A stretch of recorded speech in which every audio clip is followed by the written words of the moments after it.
Real news में ख़बरनि जो सिलसिलो जारी आहे। यहाँ रहमान गुल लाशारी।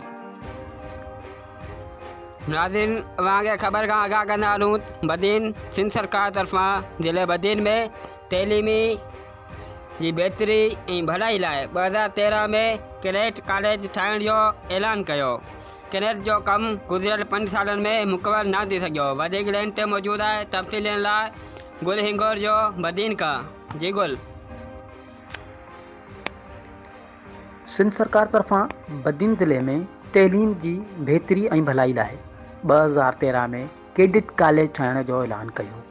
2018 में अॻूणो पीपल्स पार्टी MP ऐं मौजूदा सेनेटर डॉक्टर सिकंदर मंदरे तरफ़ां 2018 में कैडेट कॉलेज जी इमारत जो बुनियाद रखियो ऐं उन जो इफ्तिताह पिणु कयो।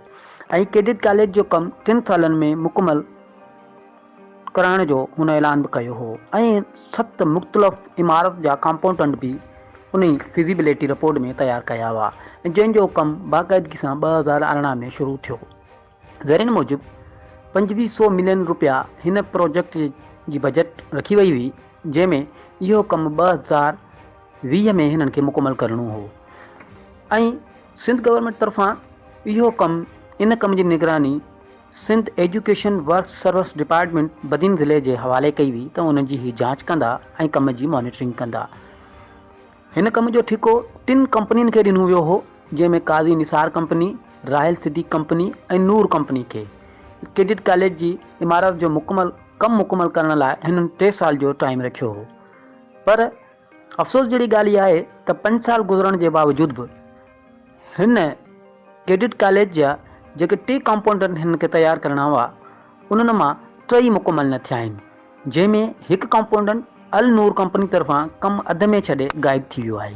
पर एजुकेशन वर्क सर्विस ज़िला बदीन जे ऑफिसरनि उन ई अल नूर कंपनी ख़िलाफ़ अॼु ताईं को बि क़ानूनी क़दम न खयो आहे, न उन्हनि खे ब्लैक लिस्ट कयो आहे ऐं न ई उन्हनि जे ख़िलाफ़ का कार्रवाई थी आहे। कैडेट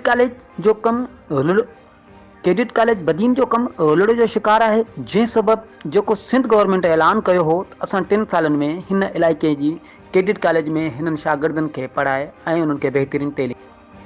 नाज़रीन, तफ़सील ॾेई रहियो हो गुल हिंगोर जो रियल न्यूज़ बदीन।